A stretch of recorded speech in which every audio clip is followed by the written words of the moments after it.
Good morning to the remedial class. My apologies. This will be a pre-recorded lesson.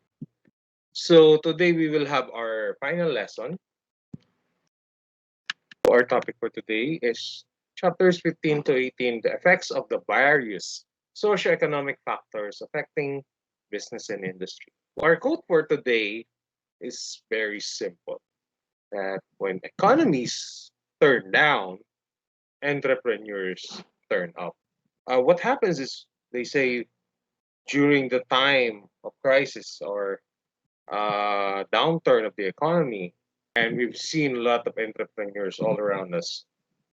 People who are not really interested in entrepreneurship, regular employees who were either retrenched or laid off, more or less the same thing, or resigned, fired, whatever you name it.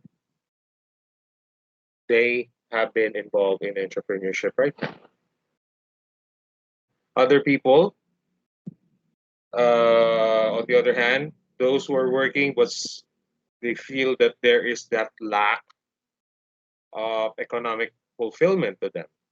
The salary may not be enough, or because some of their salary was slashed, cut down, they also did some form of entrepreneurship. The question is it a good time to be an entrepreneur? There is really no right answer. It depends on your perspective. Is it a good time or a bad time? For me, it's always a good time. There's no such thing as a bad time. But do you have the good opportunities or the wrong opportunities? Are you thinking of the right opportunities? Do you have what it takes to take advantage of that quote unquote good time? So, being an aspiring entrepreneur in the time of coronavirus, so the pandemic has awakened the entrepreneur side of many Filipinos, as I previously mentioned. Some started their own business because they lost a job, while some used their quote unquote free time to finally kickstart a passion project. People right now working at home have a lot more free time in their hands. Kasi ang laki ng diferensya nung magbibiyahe ka. Before I became a teacher here, or a part-time teacher here at Pasig Catholic College, I used to work in the job site. And one of the obstacles in the job site is that you don't have a control on where you will be working. Kung saan ka dalhin ni boss, or kung nasa na project o proyekto sa Tagalog, doon ka ide-destino. Doon ka magtatrabaho. So meron mga kumpanya na dyan lang ang mga project. Dito lang sa Metro Manila, let's say, nakatira ka sa Valenzuela, ang proyekto mo, let's say, nasa Manila. Or nakatira ka sa Mandaluyong, ang project mo nasa BGC. Whatsoever. Pero minsan, ang mga proyekto natin ay nasa malalayo. So katulad ko, nagtrabaho ako dati sa Bulacan at sa Silang Cavite. Hindi ka na rin ako matapos sa Iloilo, pero buti na lang. No? So uwian ang ginagawa ko from Manila to Silang. Imagine that. 2.5 hours papunta, 3 pauwi. 5 hours is wasted. Pwede naman kasi akong matulog, mag-boarding house na lang sa Silang, pero syempre iba pa rin yung nakatira ka sa sarili mong bahay. But nowadays, halos lahat ng tao, no? Hindi ko, of course, sa operation, if you're still working sa construction site, then it's either you're forced to live in the bubble or uwihan ka. But for other people, especially those who are working corporate or working the usual 8 to 5 or 9 to 5 grind, you have a lot of free time kasi 1 hour, 2 hour commute mo, it can be used for some other things. So yung opportunity cost, dati na you're traveling, mas malaki na yung allowance mo para makatulog or makapag-isip ng isang business. Entrepreneurs are defined by how they respond to a crisis. So this is a keyword, the crisis. Especially kung matagal ka nang established as an entrepreneur, let's say even before the pre-pandemic, may mga online selling ka na or meron kang business, physical business, or you're doing a service, let's say as a contractor, as an accountant, as a lawyer, so and so forth. Of course, due to the crisis, or in this case, a pandemic, may mga obstacles na nangyari sa ating lahat. Not just the entrepreneurs, but also the employees and even you, students. Indeed, they have been walloped as hard as the rest. Lahat naman tayo apektado. Hindi naman yung tipong, kami lang ang apektado, sir. Yung iba, sitting pretty. Yes, maybe, but meron pa ring impact yan. Yung iba kasi poised lang or medyo may kaya, so hindi halata. Most are going through unprecedented declines in their businesses and are scrambling to conserve cash. So maraming business, if you will notice, kung makakalabas kayo or minsan makachamba kayo, makalabas kayo, especially because you're still, some of you are underage, so hindi pa pwede. I'm not sure they lifted yung ban sa mga 15-year-olds or 15 to 18 para makalabas.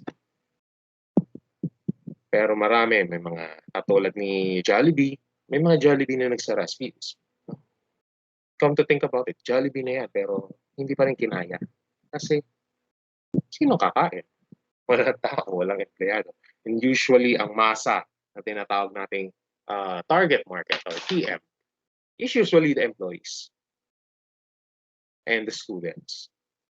So, kung walang estudyante, sino ang magagamit ng mga, let's say, yung mga uso dati, yung mga copy trade, mga pasero, internet cafe, or in fact, the students cannot come out of their homes.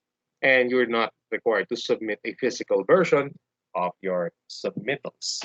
Iipon yung mga business ngayon, especially due to pandemic. So, marami dyan yung mga tipong nag-retrench, nag-lay off, like yung ABS-CBN.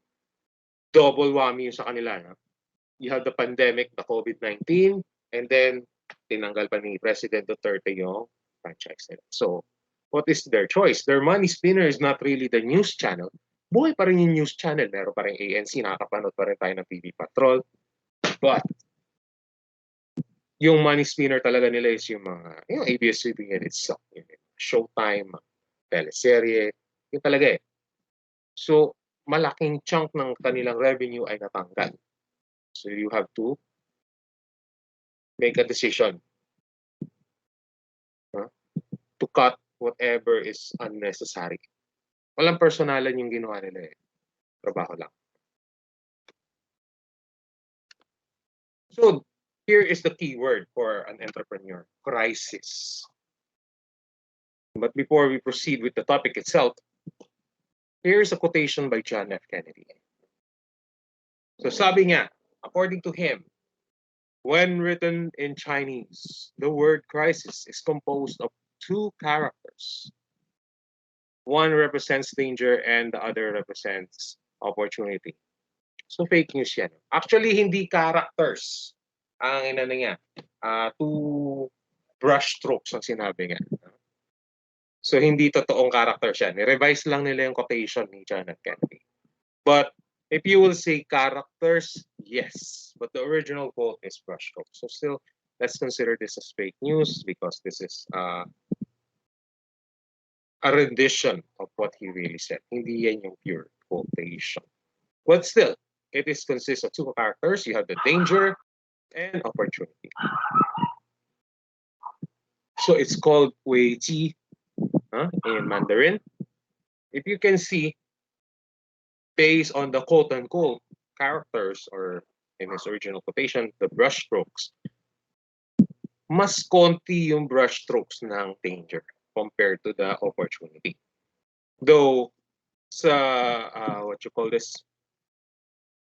sa simplified Chinese na ginagamit ng China ngayon is mas shorter ang opportunity in the original version. The archaic version or yung traditional na gamit ni Taiwan is mas maraming strokes si danger. 1, 2. So sa Chinese nila, 1, 2, 3, 4, 5, 6. Okay, sorry. So yung sa new version, 1, 2, 3, 4, 5, 6. So pareho na sila in the tradition, in the simplified version. 6 brush strokes per each. So ngayon, quits na sila. Okay. Let's continue with the topic. Ano lang natin, bilisan lang natin. The nature of doing business may have changed because of the pandemic, but the motivations for doing so stay the same. Ganun pa rin naman eh. Bakit ba tayo nagne-negosyo? Again, business students, it's about profit making. DPWH, no? Yun yung goal natin. Pasensya na po sa DPWH, pero iba yung acronym namin. DPWH stands for Department of Perang Walang Hanggan. In a survey conducted by the NERD, there are 4 common types of entrepreneurs. So nagbago. If you will remember, 5 yung pinakita ko last time, but iba yung topic kasi, iba yung focus ngayon ng study or survey. It's based on their goals, needs, and motivations. Kasi yung nakaraan is the characteristic. And they are the independent passion seeker, the cash-strapped entrepreneur, the traditional breadwinner, and the business rookie. So, without without looking at the definition, ano po ba yung mga ibig sabihin nito? I think meron tayong definition. Okay. So, start tayo muna with the independent passion seeker. Yun nga. Ay gusto kong maging negosyante. Mahilig ako sa motorcycle, so why not start a motorcycle business? It's really typically, ano na yan eh, obvious na yan eh. Mahilig ako sa, let's say, sa video games. Why not make a business selling video games? Or mahilig ako sa cellphone. So, imbis na nabili ng cellphone, ako na lang magtinda ng cellphone. Something to that effect. Yung cash trap naman sa traditional breadwinner, medyo nagkakahawig sila konti. They are both in it to earn an income. Sino ba naman ang magnenegosyo para malugi? Yun yung pinaka-focus ng pareho. Pero iba lang sila ng need. The keyword here is need. So, si cash trap entrepreneur, ang kailangan niya is capital. So, parang chicken and egg yung nangyari sa kanila. Chicken and egg sequence. Yung isa, kulang sa capital.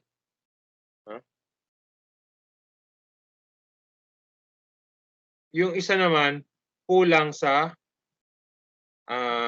systems. The traditional breadwinner naman, though money is not their main problem kasi matagal na silang breadwinner. Alam niyo naman yung breadwinner, di naman yung nananalo ng tinapay. Yun yung matagal lang sa kanya nakaatang ang responsibilidad. So whether he's a businessman, he or she is a businessman or an employee. So ang kailangan naman niya is improving the efficiency of their business. So you might say, sir, bakit hindi na lang sila magsama? Well, merong mga bagay na pinagtagpo, ngunit hindi tinadhana. Or they want really, sometimes it's better to part ways. Kasi mas okay yung kanya-kanya kayong diskarte. Minsan kasi pag partnership, we already discussed the partnership. The problem with the partnership, pag ayaw na ng isa, it's the end of the partnership. Divorce na. Business divorce. And another thing is, minsan, si person A has a different point of view or decision-making compared to person B. So, ito talaga yung struggle. Lahat tayo, may kanya-kanya tayong problema. Siguro si independent passion seeker, maraming extra pera to. So, basta maka-open ako ng business. Last, the business rookie is where most of us fall under. They are the least business savvy. Kasi let's say, hindi pong matagal ka ng empleyado, tenured ka na, 20 years, pero biglang, what happened? Na-lay off ka or na-cut yung sweldo mo. Of course, sabihin na natin na-cut yung sweldo mo, yung mga bayarin mo naman hindi naka-cut in half. No? Yung mga bata, paano yung mga tuition kayo? Saan sila maghahanap ng extra income man lang? Mabunuan yung nawalang income sa kanila. So most of them will do business. The willingness is there, but they are the ones who need the most guidance in the whole business of doing business. So medyo magulo yun. Ibig sabihin niya, ang business mo ay magnegosyo. Ito yung kailangan mong gawin.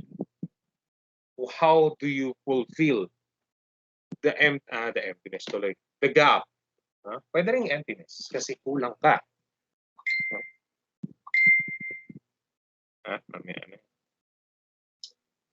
Okay. How do you do it? So minsan kulang sila sa lahat sa kaalaman. Probably wala silang kaibigan na matatanungan, wala silang consultant. So yung mga may gustong backhand naman, no? pwede naman tayo makatulong. Of course, may fee. Pero yung iba kasi, huwag namang samantalahin na laging magtatanong. No? Yung meron kasi iba tipong ang ginagawa na sa kaibigan nila na medyo may utak magnegosyo ay ginagawa na nilang insultan.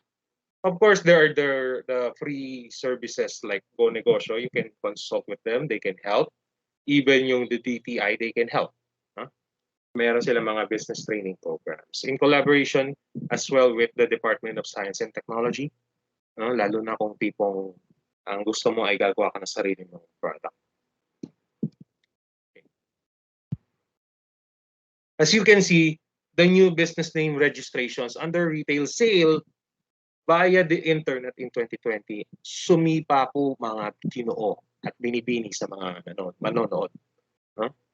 Isipin nyo, noong January, pre-pandemic 753, March 675. Of course, matumal tong dalawang part na to, dalawang buwan, which is March and April, sorry. Kasi pandemic, sarado lahat. But look closely dito, no? May, June, July, pak. Huh? Sipa. Medyo, of course, nangalahati ng July, but still 19,000 in contrast to 385. As you all know, the business transactions right now are mostly in the internet. Hindi na siya yung katulad nung nabanggit ko in the previous lessons na kung magtitinda ka, let's say, dito sa may Pasig, kalaban mo typically yung mga kapitbahay mo or another store in the area. Let's say may hardware ka, hindi naman lahat ng hardware makakatabi. Siguro na doon sa dalawang kanto or another tricycle ride, meron na namang hardware. But nowadays, lahat eh. Kung buksan mo yung Shopee, lahat nagkalat. Ang daming pagpipilian. Mababalyo ka sa kung sino yung pagbibilhan natin. I hope you already fulfilled your sa Lazada 66 mid-year sale. As you can see, ang daming mga vendors sa Lazada na kalat. But still, some of them have their own physical stores. Hindi naman sila purely online. Like yung pinagbibilhan ko ng cordon ng laptop, meron silang physical store sa Quiapo. But I prefer to order online kasi hindi ko masyadong type pumunta ng Quiapo. And of course, yung hassle, minsan busy rin. Yan, 33,000. Laki. Okay, let's go to the topic. How do socio-economic factors affect businesses? So ito muna, no? Consumers, suppliers, and households. Bakit po ba sila magkakasama? People will say consumers and households are one and the same. Kasi yung bibili ng products or service mo, mag-avail, are part of the household. Maybe not all of them. So let's say ang consumer ay tatay mo. Bumili siya ng ganitong item. He's part of this household. Let's say the Godino family or Ino family, Duterte family. He's part of that household. Household pa rin siya. Or your mom will buy kung ano man yung gusto niyang mga items. Let's say, ang favorite brand of mayonnaise niya, Lady's Choice. Favorite niyang mantikilya is yung Angkor. No? May preference. The suppliers naman is the suppliers themselves. Let's say grocery. Na-mention na natin yan sa ABM 1. Whether wholesale or retail. Socio-economic impact of a business. Yan nga. So, mali yung sequence ko ng slides. Sorry. Dapat nauna to. So, there are 5, actually. The consumers. So, yan yung bida. Of course, bakit siya yung unang nilagay natin? Because customer or consumer is king. So, dapat mauna. Sorry. Next is the household. So, yung binili ng consumer or inavail ng service, ang makikinabang naman yan is the household itself. And then you have the suppliers, pag nakatanggap na ng pera, as you already know, receives cash. Investors. Mga namumuhunan, mga nagpapautang. And, of course, the government. So ito yung, if you will remember the five forces, Porter's five forces, ito naman sa, you might call it indirectly, the socio-economic impact five forces. Pero walang ganun. Let's just call it unofficially as such. So yun nga, consumers and households. So in tandem sila. Okay. Okay. Effects of business on consumers. So number one is they influence the customers emotionally. Maraming pwedeng gawin ang isang business sa isang consumer on how to buy their products. Whether through marketing, or the 40s of marketing, or some call it the 70s of marketing. Depends. So yung placing mo, yung location ng business mo, or your accessibility of the business, yung branding, your target markets, it affects the consumers. Of course, let's say, yung store mo, no? Let's say your store is Prada or Fendi. Of course, ang target market mo, hindi naman yung ordinaryong mamamayan. Siguro pagpasok nung tao na yun, I'm not saying as such, pero baka tignan mo ulo hanggang paa yung because he or she is not the target market. The marketing itself, yung mga advertisements, it affects the consumers. Like si Lazada, nag-commercial nga, jingle nila. Magaling silang gumawa ng mga jingle kasi they are hiring specialists sa ganung mga advertisements. They encourage customers to look for value. Lalo na ngayon in this digital age, you can easily assess kung magkano ang presyo. Again, most of our transactions are online, so you can see magkano ba dito sa store A na to, magkano sa store B, and then check your delivery. Minsan kasi sa delivery nagkakatalo. Freight in ba yan? Freight out? Merchandising. Or minsan naman, baka naman dyan sa kanto nyo may nagtitinda, mas mahal ng konti, pero halakarin mo lang. Kung tingi, especially kung tingi. But if you're going to buy wholesale, i-evaluate nyo yung shipping. Minsan kasi mas okay pa pumunta na lang ng Divisoria kung alam mo kung saan bibili rather than buy sa Shopee. Pero kung hindi mo talaga alam or tinatamad ka pumunta ng DB or masyadong malayo sa si Divisoria, then it's either maghanap ka ng supplier and wholesaler near your area or bumili ka online. Offer social responsibility. So, social responsibility. Usong-uso na ngayon yung CSR. Minsan, dyan na nagbabase yung mga tao. Corporate social responsibility. As much as possible, hindi sila ganun ka-dirty looking. Right now, magandang sample of that is Jollibee. Makakabangon din si Jollibee dun sa towel joy na tinatawag nila, pritong tuwalya. Because those incidents are 1 in a million. Mahirap kasi sabihin kung ano nangyari. Yesterday, I was on a taxi ride. So sabi ng driver, sir, mali siguro yung nagluluto.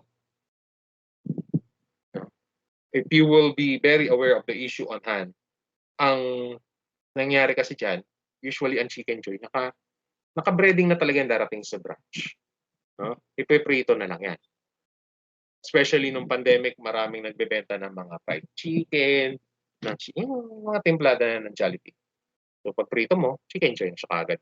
French fries, mga tinaan, yung breakfast hotdog, ayun, nagkalat sa Facebook, sa Lazada, and Shopee. So, siguro nga, yung tuwalya is either nahulog siya or talaga merong, sabihin na natin, knucklehead na sinabotahe talaga. But, meron pa rin responsibility ang cook or line cook. But you can still check. You can still, di ba? may quality control pa rin eh. Alam mo naman, araw-araw ka na nagluluto ng manok sa ginawa, araw-araw na ginawa ng Diyos. So, you should have an idea that there is something wrong. Of course, hindi ko sinisisi siya, pero meron pa rin siyang job description. Hindi ka lang magpiprito, you should also check. Meron bang problema tong manok na to? Or hindi siya pasado sa standards ng Jollibee? You might say, sir, merong time constraints eh. Maraming gustong bumili ng chicken. Yes, but it's a balance of quality and production. Kailangan marunong kang mag-balance eh. Kasi katulad niya, ano naging kapalit ng, I'm not saying it's an irresponsible, he or she was irresponsible, but ang laki ng damage sa branch, 3 days. 3 days na close. And to think about it, yung Jollibee na yan is one of the biggest selling. BGC ba naman eh? Again, let's not be concerned with just Jollibee. Other companies, let's say yung CEO ng company niyo was involved in a case, in a controversial case. Whether it's environmental disaster, pinapanood ako sa Tulpo yung company na yun, nakasara. Pero, malakas sila. And the plant, yung planta nila ay nakaka-apekto sa environment. So that's CSR again. Sorry. And change behavior with excellent service. So minsan, no, yung service, ang laki ng impact niyan sa business. Sorry. All the time, not minsan. The problem with service is that it's not the same for everyone. Take for example, sa mga hardware stores and even sa grocery. May mga taong gusto nila yung feeling donya sila or laging maraming queries. So they want someone na pwedeng mapagtanungan. At anong pwedeng itanong? Usually, mga price. Miss, pa-check naman ng kung magkano to or ano kasi walang presyo dito, walang price tag. Yun yung usual problem with some of the grocery stores. Or may mga magtatanong, meron pa bang ibang brand? Wala na ba nitong ganitong item or SKU? Wala na ba? So yun. Meron namang tao na medyo mataas ang fried chicken or ayaw naman nung ina-approach siya ng mga tao. Or sa construction, sa services, let's say sa bookkeeping or legal services, ginawa mo na lahat. Sa construction, ginawa na namin lahat. Nag-design na kami lahat, nag-compute na, nagpasa na kami ng plano, pati mga presyo for construction, and then sasabihin na may-ari, hindi ako kontento sa serbisyo mo, mabagal.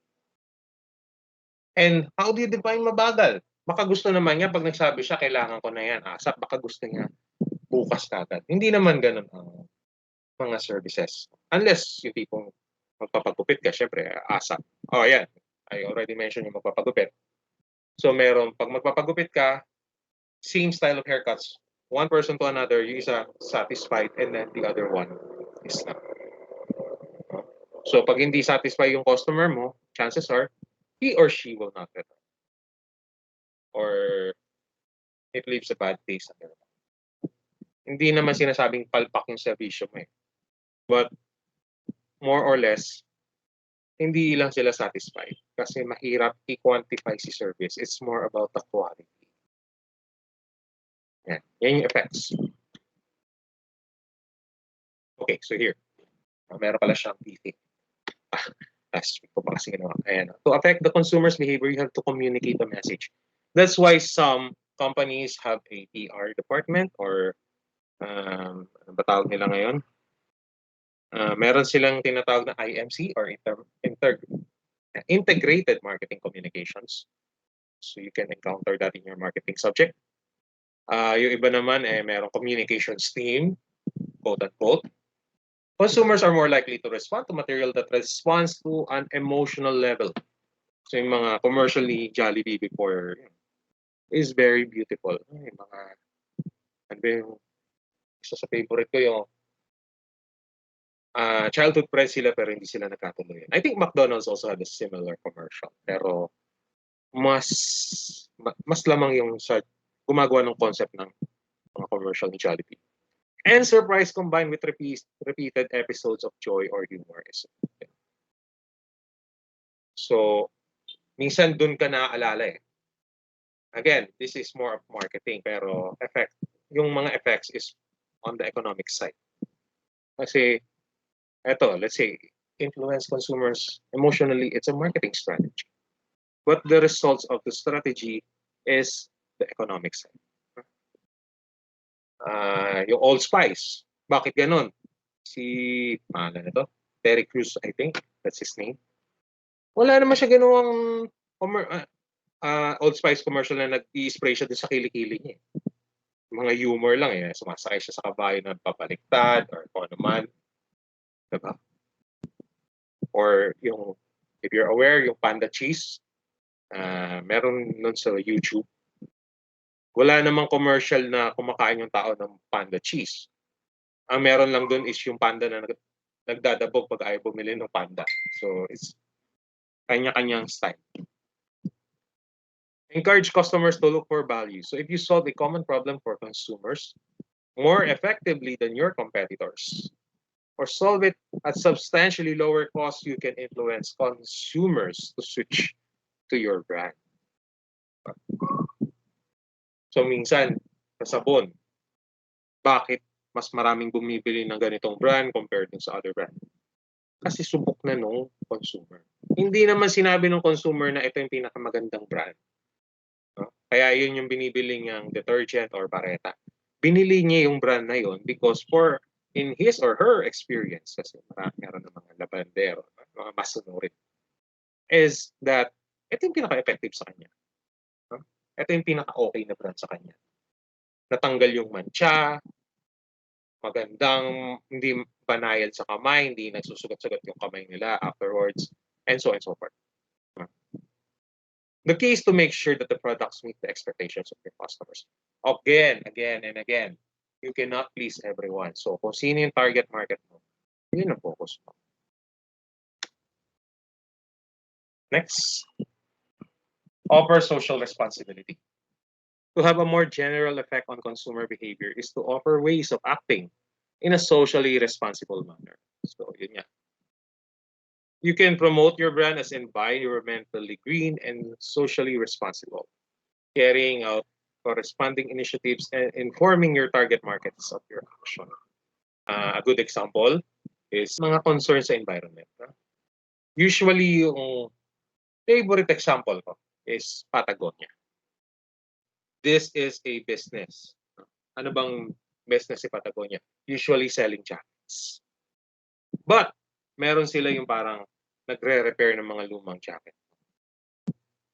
Babayad ka lang ng not much. Let's say a Patagonia jacket is worth mahal din, mga $100. I think if you, walang Patagonia rito eh, bihirang-bihira. Patago talaga. So pwede na nating i-base sa presyo ni North Face but much more expensive. A North Face jacket is usually around 4,000 to 5,000. So si Patagonia nasa 6,000 to 7,000. Mas mahal siya. Let's say, boy, okay pa naman yung jacket mo. May pingas lang, let's say, napunit or nag-wear and tear na. Pwede nilang ipalitan yung portion na yon, then tahiin nila. No? And hindi lang Patagonia yung tinatanggap nila. Even yung mga kalaban nila. Basta yung mai-repair lang nila. And that is a good record. No? Kasi ang goal talaga ng isang company like Patagonia is to sell. Benta, sales. But they are sacrificing that. Huh? Kasi yung ibang jacket na pinapatay sa kanila more than 20 years old. So they're a good investment na. Sulit na. You still have to make a balance of profit making and CSR. And change behavior, yun nga, nabanggit ko na kanina. The level of service customers experience when dealing with your company can have a profound effect on customers' behavior. Customers who experience bad service will not buy from the company again and are more likely to share their negative experiences with friends and online. There was a study, I forgot the link, yung good service, bihirang-bihira po siya ma-report. And we're all guilty of that. Like yung inistayan namin ng hotel sa Singapore, they showed excellent service pero nung humihingi na ng feedback sa Agoda, napaon sa limot, na scene zone ko na lang. But, pag merong pangit na service, whether nadulas ka sa CR, no? Or natapunan ka ng kape, or hindi maayos yung kwarto mo, or may ipis whatsoever. Sure ball na sure ball. Tomorrow, or kung pwede, ASAP naka-report yan. Excellent service is customer service. Pag excellent ang customer service mo, then you have the customer satisfaction. And when you have the customer satisfaction, they will become repeat customers. Next topic is consumer sovereignty. Hindi natin masyadong iyan ito. So what is consumer sovereignty? It's the role of consumers in determining the types of quantities of goods that will be sold. Again, customer is king. So syempre, yung law of supply and demand, usually, customers ang nagdidictate ng pangangailangan. Let's say, sa Pilipinas, pagkain natin ay nakasentro sa bigas. Of course, more on rice. But if you go to Mexico, the consumption is more on corn. No? Hindi sila pala kain ng kanin. Though there's still rice, but yung mga tortillas nila, no? Yung mga taco shells, yun yung demand, not rice, really. According to Adam Smith, consumption is the sole purpose of production. Hindi ka naman siguro nag-produce ng isang katutak na alcohol para lang nakatenga. So, yung consumption is the end result of the production or the manufacturing process, unofficially. Changes in demand for a variety of products and services that profit-maximizing businesses will produce in the market economy. High demand will result in higher price. So ano lang to, no? Parang pinaganda lang na definition ng law of supply and demand. Higher price of a product and encourages the expansion of industry. So kung mataas ang demand, tataas yung presyo. At bakit tataas yung presyo? Diba? Nakakalimutan nyo na. Kasi mataas ang demand. At pag mataas ang demand, lilit ang supply. So ang choice mo is to raise the price of the product. And expansion. Encourages expansion of industry. So, hindi naman kasi mabubuno yung demand. So meron darating na mga kalaban. And that's where the Porter's Five Forces comes in. On the other hand, expansion of industry as producers attempt to capture more profit. Yesterday, napanood ko yung video ng history of instant noodles. So, on the next revision nitong slides, I will include the YouTube video of that. Bakit ba tayo meron mga Lucky Me, Maggi, meron pa bang Maggi? Payless, Omi, whatsoever. And even yung mga Samyang, yung mga Nongshim, and all sorts of instant noodles. Okay, Momofuku Ando. Ang dami na nung production nila is, just imagine dun sa video, they produce 365,000 packets noodles. Pakete of noodles every day, pero kulang pa rin ang demand. So, syempre, nakita ng mga ibang tao, hindi naman natin makukuha lahat yan eh. I-capture natin yung market na hindi pa interesado or hindi makabili ng instant noodles. Hanggang sa nanganak na yung mga instant noodles. On the other hand, a decrease in demand will result in lower prices and eventually a contraction of the industry as producers seek profits in other industry. Matumal, walang demand. Like in 1960s or 1970s, and even up to the early 90s, mid-90s, I guess, usong-uso ang typewriter, makinilya. So there is that demand to produce typewriters. Pero nung mga late 90s, yan na, nawala na yung demand. Unti-unti. At bakit? Dahil meron ng computer. So yung mga nagpo-produce, yung mga nagmamanufacture ng typewriters, unti-unti, there's that contraction in profit. Nawala na yung demand. So they're becoming obsolete. Novelty item na lang ang typewriter. So kung sa bahay nyo may typewriter, then that's good. No? Magandang practice yan. Mahirap mag-typewriter. Kasi pag nagkamali ka, kailangan mo ng whiteout or correction pen.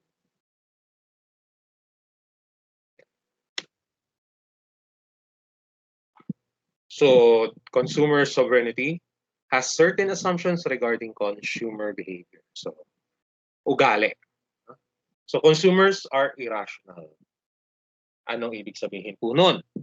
If there is a markdown or nag-sale, consumers will buy more goods and services. But for me, consumers are irrational. Bakit?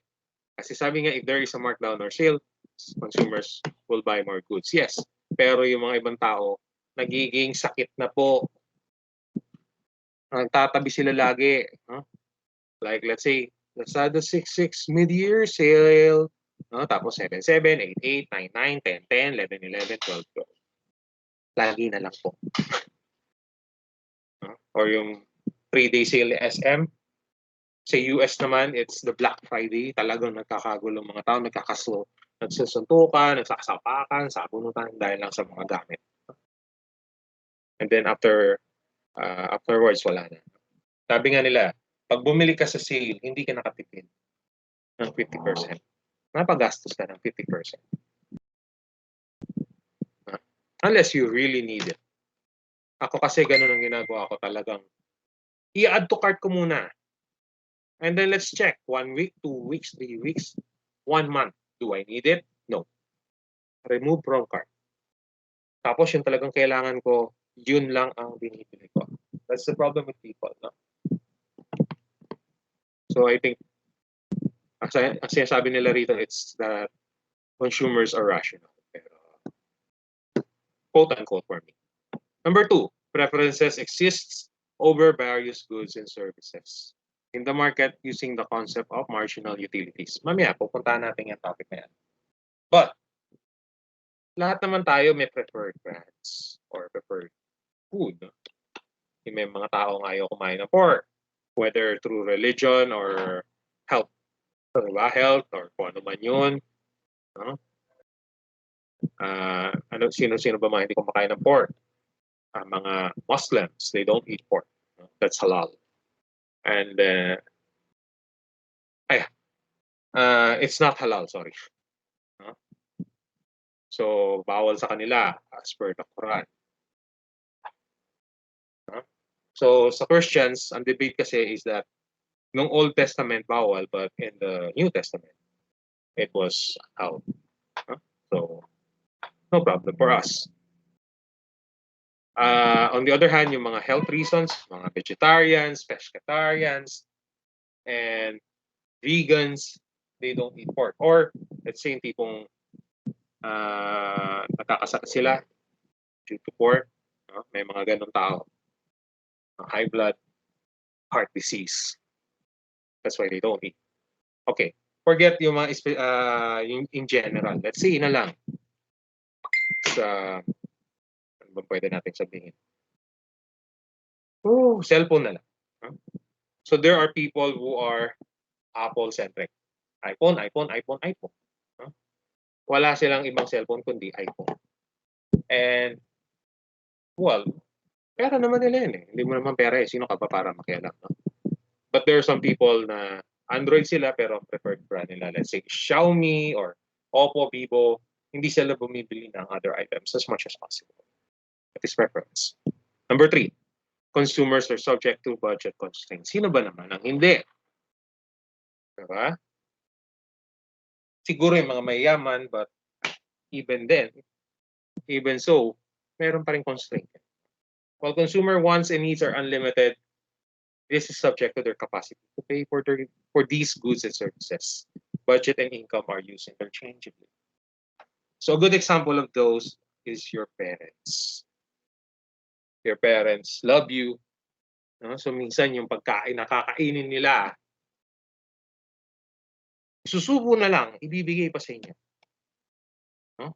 Or may kilala ko, no? Hindi naman sila rich na rich. Tamang-tama lang sila, ordinary lang, mamasukan sa isang opisina. Parents niya.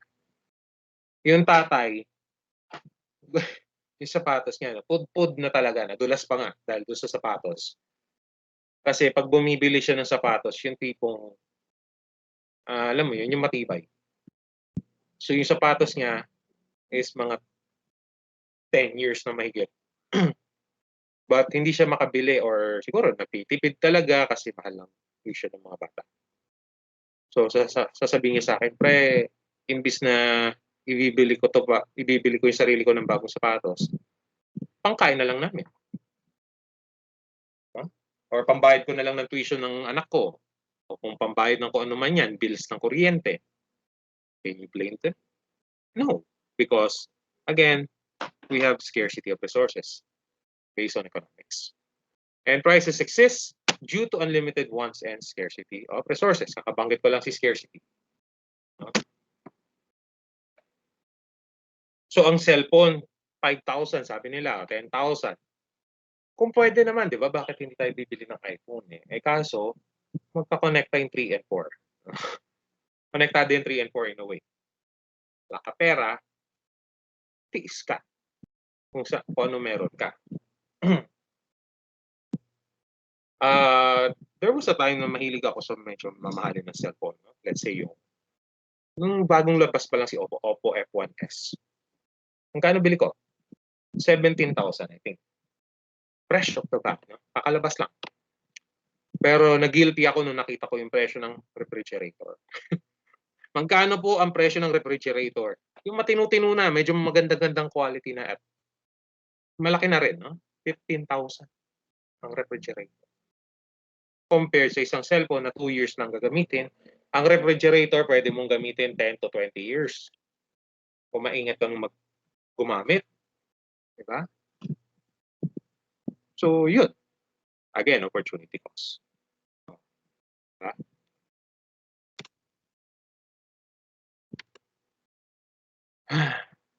Mahaba itong topic na to. So, we'll just go for the 1.5 hours and then I'll do another recorded lesson later. Factors that impact business and consumer confidence. Ano po ba to? Hindi na natin i-expound. Changes in interest rates. Siyempre, magandang example nito yung mga OFWs. No? Pag mataas ang peso to dollar, let's say, dollar peso, marami na bibili kasi pinapadala nilang dollar, let's say, $1,000 pinadala nila times 50, hindi 50,000 pera. Pero kung times 42 lang, wala. Magiging 42,000 na lang. Natapyasan ka ng 8,000. And also, pag sa mga business naman, yung mga importation cost. Yan. Pero kasi consumer confidence. So minsan tumataas yung mga product due to importation. So people are more hesitant to purchase. Swings in the business cycle and associated movements in unemployment and employment levels and business investment intentions. Huwag na natin pahirapan yung sarili natin. Yung medyo basic level lang. Unemployment na lang. Kalimutan nyo na yung other words na binanggit. Natanggal ka sa trabaho. Or your father, your mom, your ate, your kuya. Naapektuhan yung kita. Diba? Dati, magastos siya. Lahat ng damit, signature. May mga ganun tao. May mga maposturat kung tawagin. Or sila yung forefather ng mga hype beasts. Lagi silang naka-signature, laging malinis, mahalin ng forma. Pero nawalan ng trabaho, so wala nang choice. Bilhin nila sa ukay-ukay.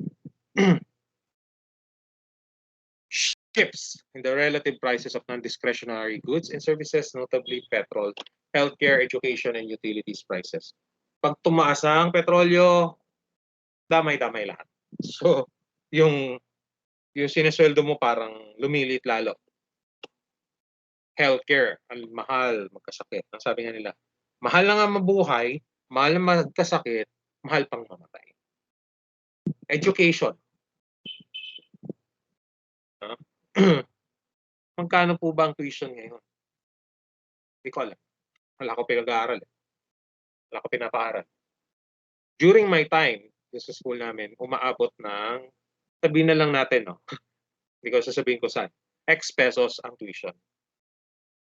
That was 16 years ago. 16, 17. Kaedad nyo pala. So 17 years ago, nag-college ako, kayo kakapanganak pala.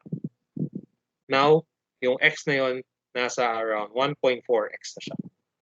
Ganun kalaki yung differential.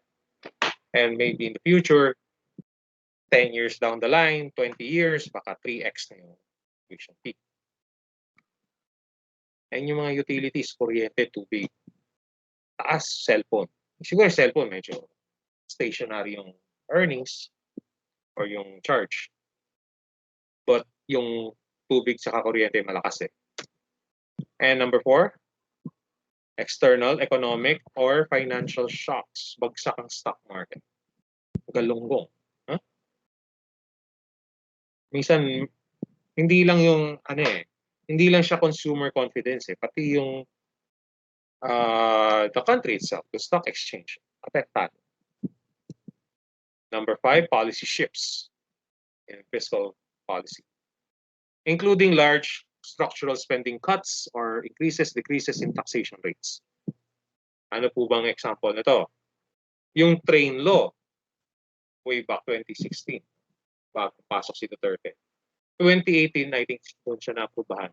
People were really hesitant, pero now medyo okay na eh. Nagkaroon tayo ng konting buffer. Ngayon, yung increases in taxation rates, ang pinopropose nila is that private schools should have an additional payment of 25% tax. Malaki po yun. Ang hirap na nga eh. Mahirap na pong magpaaral ng bata. Hinado naman tayo lahat dyan. Minsan nakikita, hindi lang nagpapalata ang mga magulang nyo, pero hirap din sila. Unless mayaman sila. Pero kahit na may kaya, manghihinayang pa rin eh. So yung mga talagang saktong-sakto lang yung budget, they don't have a choice but to send their children to public schools. Yes, mura nga ang public schools, but ano naman ang effect? I'm not saying all public schools have that effect, but there is a significant drop in the quality of education. Yun naman ang problema sa public. Of course, there are some public schools that have excellent teachers. Huwag rin natin maliitin si public school. The problem with the public school is not the quality, but yung quantity. Lalo na yung before pandemic, no? Shifting pa yung public school, and then you have like 100 students per shift. Try to imagine a teacher having 300 students in a semester. Diba? Paano mo aasikasuhin lahat yan? Paano mo monitor lahat yan? Hindi mo kaya i-monitor lahat yan. You will try your best, but there's that difficulty ahead. Utility analysis. So ano ba yung utility analysis? Yan. Ito sa book to. No? So ano lang tayo.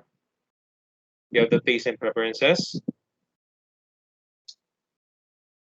Sorry.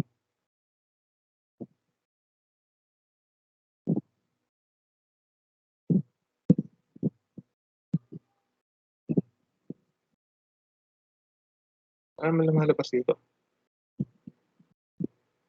Utility and preferences. So ano ba yung utility? It is the sense of pleasure, satisfaction, nasasarapan that comes from consumption and is subjective. Nasasarapan kapag kumukonsumo ka nito. So let's say, kumain ka sa isang sabihin na nating mamahaling restaurant. Mamahalin yung pagkain, syempre, pero masarap. Or kumain ka ng pizza. Masarap. Yun yun. Yun yung nagusto mo. Let's say gusto mo yung pizza ng pizza, then why not? Economists assume simply that tastes are given and relatively stable. That is, different people may have different tastes. So let's say, sa milk tea na lang tayo. Yung iba dyan gusto si Coco, yung iba gusto cha time. Yung sa akin medyo mas simple, mas hindi kilala, pero I think it's much better. But an individual's tastes are not constantly flux. So ibig sabihin niya, yun niya, no? Iba-iba yung taste natin. Pero yung taste mo, hindi masyadong nagbabago yan. Yun nga. So let's say, person A gusto niya ay cha time. Si person B gusto niya Coco. Si person C gusto niya si Serenity. Pero each of them, individually, yun ang taste. Tastes for some products do change in time, however. Economists believe that they are stable enough to allow us to examine such as that between price and quantity. So nagbabago pa rin, pero there's enough time. Na for the next 5 years naman siguro, your favorite milk tea will be Serenity. Or your favorite milk tea is Coco. Siyempre, minsan, kung nagko-consume ka pa rin ng ibang brand. But kung meron kang choice, then you will consume your favorite. Or your preference. If tastes were not relatively stable, then we could not reasonably make other things constant. You know? So, mawawala yung argument of ceteris paribus. Required for demand analysis. Heck, we could not even draw a demand curve. Kasi laging pabago-bago. So, kung laging pabago-bago yung demand, paano kung magkakaroon nga naman ng demand? 10 minutes. Kaya naman yun. Utility analysis continued. So, medyo mahaba to. So, law of diminishing marginal utility. As a consumer to, ano po ba yun, sir? Law of diminishing marginal utility. Daan muna tayo kay total utility. Total utility is the total satisfaction you derive from consumption. This could refer to either your total utility of consuming a particular good or your total utility from all consumption. Whereas marginal utility is the change in your total utility from a 1-unit change in your consumption of good. So wag na tayo ng economics masyado, yung graph or models. The law of diminishing market utility states that the more good you consume per period, other things constant, the smaller the increase in your total utility from additional consumption. That is, the smaller the marginal utility of each additional unit consumed. Okay. A good example of this is, let's say muna, no? Example 1.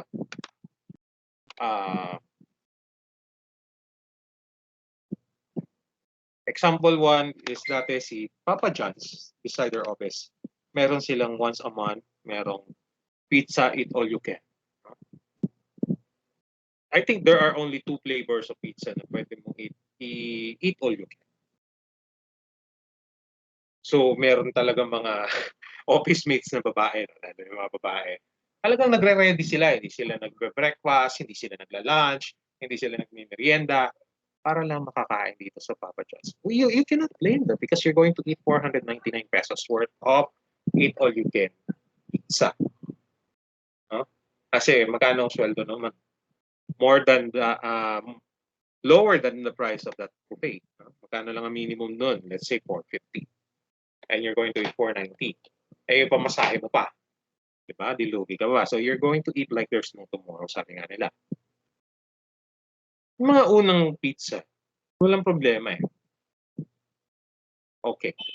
Kung 499 ang pizza na eat all you can, kung magbe-base tayo doon sa binibentang tingi na lang ni Pizza Hut, na I think it's 50 pesos per pizza, if I'm not mistaken, you must eat at least 10 para masulit mo yung 499.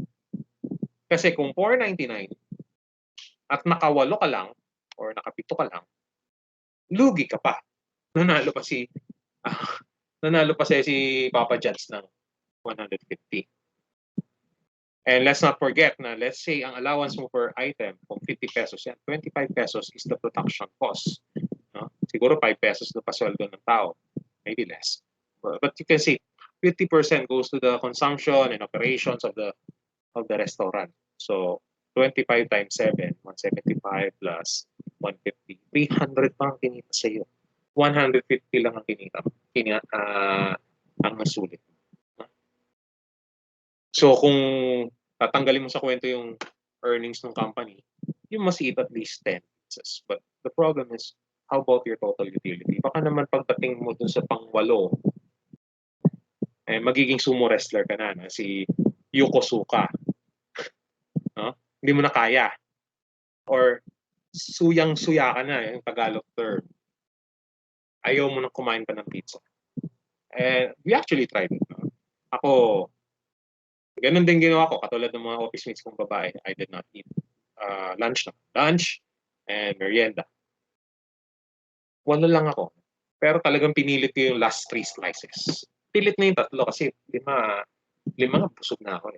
Kumbaga yung isang buong pizza, para lang masabi ko medyo bawi ako. And then, total utility from all consumption naman, lahat. Huh? Let's make it simpler. Yung eat all you can. Kakain ka sa Vikings, kakain ka sa Buffet 101. Ang daming choices. You can consume all, pero hindi mo mako-consume ng, 'di ba? Kasi why? Merong constraint yung tiyan mo eh. Ano bang limit ng tiyan mo? Unless yung tipong matindi yung metabolism mo, kakain ka, pagkatapos mo kumain ng sangkatutak, pupunta ka sa throne room, no? I-jay libanger ka, then sulit. Paglabas mo doon, success, kain ulit, and it's a cycle. Walang problema. Pero kung hindi pong mabagal yung metabolism mo, kakain ka marami, ending mo, empacho.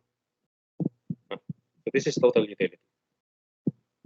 Yung marginal, of course, let's say, natutuwa ka una, kumain ka 10 out of 10. Next, 9 out of 10. Pagdating sa huli, baka negative ka na. Negative 1, negative 2, and so on and so forth. Number 2, law of diminishing marginal utility. So ano naman yung law of diminishing marginal utility? It states that the more good you consume per period,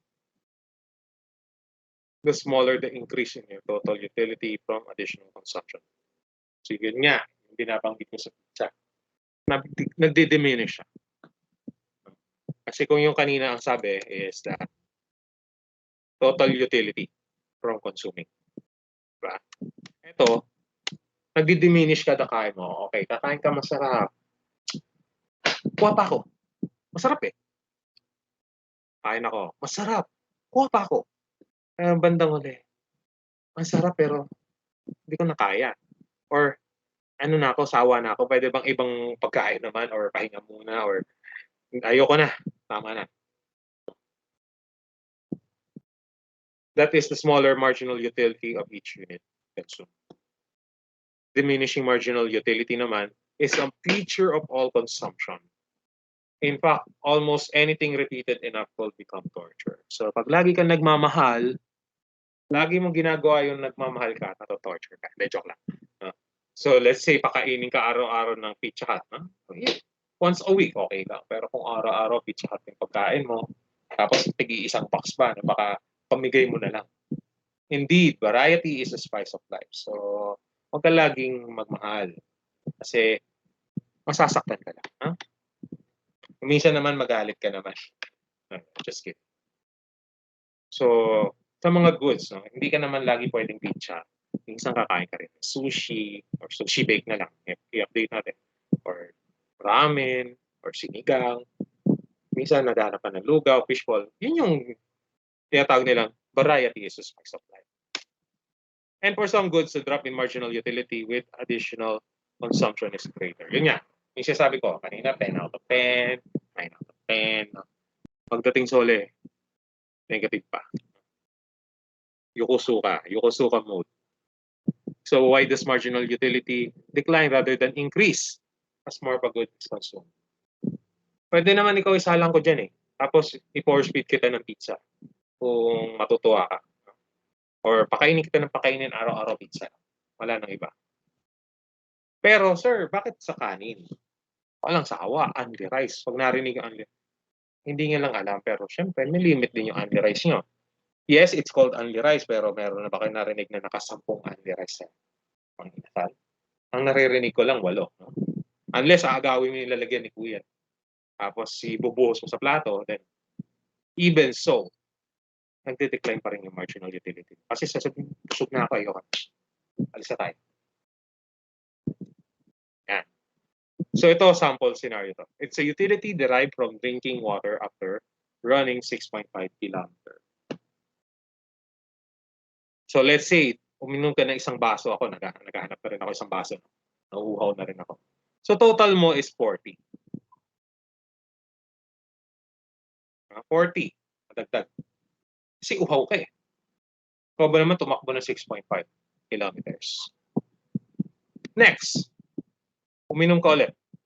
Nadagdagan lang siya ng 20. So 60. 60 na. So again, you see the pattern. Imbis na dapat 0, 40, 80. Hindi ganun na nangyari. Number 3, third glass. 70. So 10 na lang yung nadagdag. Ito yung nadadagdag. That's what you call the marginal utility. Then number 4, 75 na lang. So hopefully 75 yung grade natin at the end of the term. If not, balik 70. No? Tapos 5, 5 na lang. And then bandang huli, nung nakalima na, nawa na. Ayaw na. Yawa na daw. So, naging 73. Nabawasan pa. That's the problem. Ito yung tinatawag nilang marginal utility. Ooh, okay. Kaya pa yan. You have the indifference curve analysis. So there are 4 elements of the indifference curve. Yan. The indifference curves, the indifference map, the budget line, and consumer maximization and equilibrium position. I-discuss natin unti-unti. So what is an indifference curve? Ito kasi yung focal topic natin. Kasi nandito yung kanina, no? Kung papansinin niyo. Okay, indifference curve is, it shows a combination of 2 goods that give a consumer equal satisfaction and thereby making the consumer indifferent. Can be used to analyze consumer behavior by revealing taste and preference. So, combination to. So, let's say, ako, no, favorite combination dati is pizza and root beer. No? Kumari lang, pizza, root beer. Or sabihin na lang natin, tawag dito, peanut butter at squid. No? Peanut butter and squid. Yung curve na yan, magre-result, yung slope na yun, it's called the indifference curve. And then the marginal rate of substitution is the willingness of a consumer to replace one good for another good as long as the new good is equally satisfying. So let's say pizza and root beer is my favorite, but why not pizza and Sprite, no? Or 7-Up? Marginal rate of substitution is the measurement of the slope. So, ano to, no? Analytic geometry. Of the slope of an IC at a particular point on the IC. Wala akong graph nun. Pero, makikita niya. Indifference map, ito yun. So, let's say, ito yung una. Si pizza and Sprite. And then yung IC2 is the pizza and pizza and root beer, IC1. Pizza and Sprite is IC2. And let's say si IC3 is pizza and water lang. No? Kasi mataas ang sugar. Indifference map is a graph of a whole series of ICs. Each IC is depicted which is farther away from the origin corresponds to the increasing levels of utility. So, siguro dito, mas gusto niya is yung pizza and Sprite rather than pizza and water. And last one is the budget line. So may mga slope paying na naman to, no? Provides all the possible combinations of two sets of goods given normal income and prices for both goods, denoting a limit on the expenditure. So kung kakain ka, anong combination of foods ang kakainin mo na swak sa budget mo usually? Magkano ba yung pizza and magkano yung root beer? Kung magte-take out ka, let's say take out. So uso ngayon yung buy one take one pizza, no? I think sa pinakamura ni Pizza Hut, no? Sorry, Pizza Hut is one of my favorites. It's like 450 or 499. And then bibili ka ng root beer na syempre yung 2 liters kunwari, it's around 80. So minsan namamahalan ka sa 2 liters, 1.5 lang binibili. Yun naman yung budget. The marginal rate of substitution is the numerical representation of the slope of goods. So ito yun. Ito yung MRS na binabanggit. Of the slope of the two goods, N is the feasible rate that one can trade off X or Y.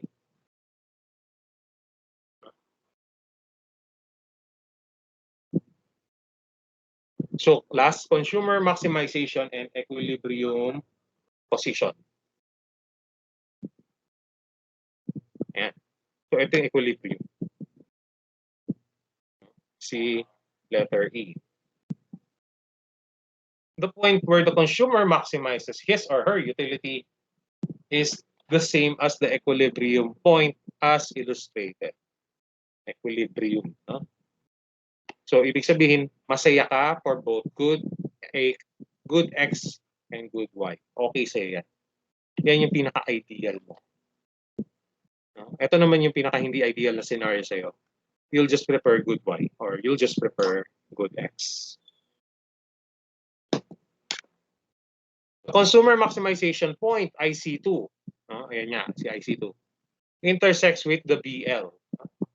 Ito yung budget line mo kasi. This is the highest attainable indifference curve. The consumer is at his or her highest maximum level of utility given the income as a constraint. So ibig sabihin, dito ka pinakamasaya yung pizza and root beer at this price. Ganito yung price ng pizza, ganito yung price ng root beer. Masakit sa ulo, no? Pwede naman yung computation lang eh. But again, economics is all about the graphs. But this is applied economics on the other hand. So ina-explain ko yung concepts behind the theory. So pinapakita na lang natin. We're not doing any more kung ano man yung mga sahog na yan. No? We're just continuing it. We're just explaining the concept na itong mga to. Ano ba itong consumer maximization? So, let's say, lagyan natin ng numbers. Masaya ka sa pizza kung bibili ka ng 450 pesos. Let's say this is good Y, which is pizza. 450, buy one, take one. And then you buy a root beer na 1.5 na lang. 1.5 liters worth 70 pesos. So in short, for a family meal of pizza and root beer, you're satisfied at the budget of 520. Kasi isa na yan sa mga pinakamura na presyo. Unless you will settle for something less satisfactory. Let's say, bibili ka ng yung pizza na nasa kariton lang. Yung binibisikleta. Tapos di ka na magro-root beer. Tubig na lang kayo. But you're not satisfied. Baka dito na siya. Consumer, no? Tuloy lang. Ay, sorry. Napindot ko na naman. Patapos na eh.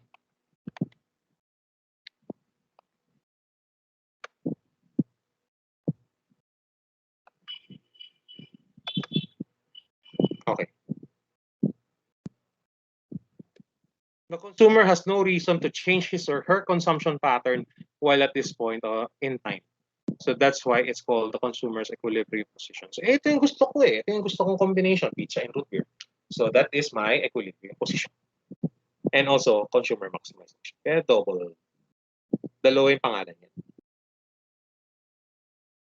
Or shortcut mo, CMEP. The consumer can achieve the highest point of satisfaction by choosing the point on the BL that is on the highest indifference curve. Ito yun eh.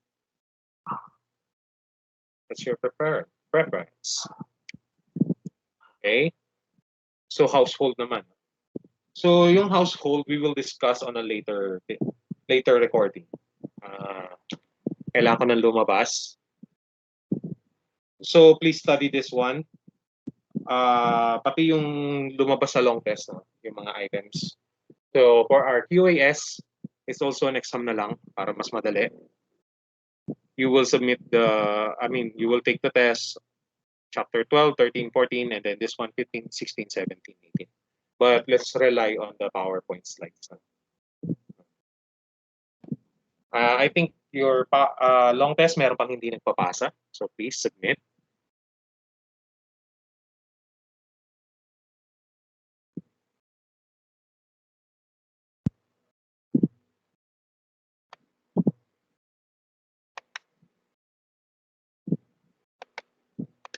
Okay? So later natin discuss to. And then yung performance task and yung mga modules, so pakisubmit lang. Kung hindi, alam niyo na mangyayari. So mahaba yung sa consumers kasi consumer yung bida. So with that, this is end of part 1 of the lesson.